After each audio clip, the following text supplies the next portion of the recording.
President Trump has served up a tax plan with plenty of dessert but no vegetables. And covering how this goes through the congressional meat grinder is a major challenge for the press. On paper, it sounds like cutting taxes should be the easiest thing that Congress does. Politicians like giving out goodies, and Americans deserve to be able to keep more of their own money. But the Trump plan will cost an estimated $2.2 billion over a decade, and some folks will be stuck with part of the bill. Yet while the Republicans have spelled out the lowering of tax rates for businesses and individuals, they have not said which tax deductions they will axe to pay for this. They do seem to have taken the hugely popular home mortgage and charitable deductions off the table, but not the break on state and local taxes. One media theme emerging yesterday is that this may be a windfall for POTUS. USA Today's banner headline is "Trump could reap millions in tax plan, although the president has said it's not good for me." But what if it is? Haven't previous presidents benefited from tax cuts? It's a fact of life that Donald Trump is a rich businessman.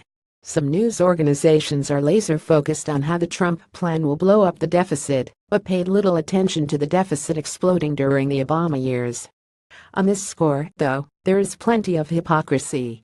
Republicans have complained about the out-of-control deficit for years, but have largely been quiet about the impact of their party's plan. Democrats do the same thing when they're in charge, except they usually bust the budget with spending hikes rather than tax cuts.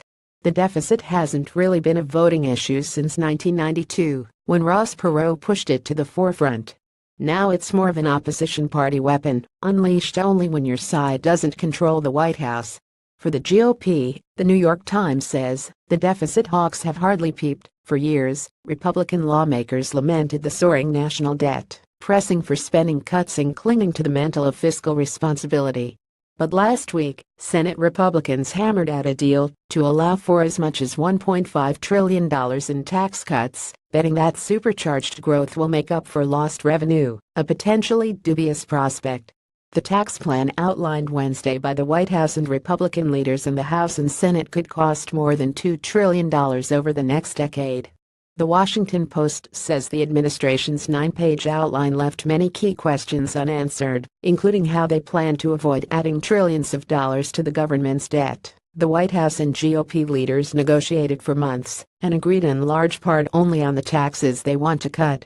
They now face the more arduous task of agreeing on which tax deductions to take away. There are two other parts of the debate that RS and DS have been fighting about forever.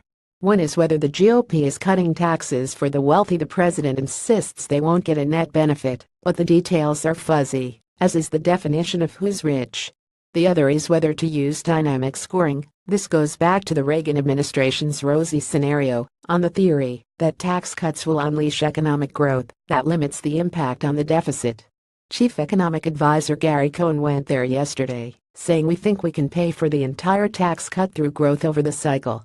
Politically, the situation is clear. The Republicans, having bungled healthcare, need a win by year's end, and tax cuts are their best bet. But how that plays out, and who wins and loses, is going to be a complex and highly charged battle.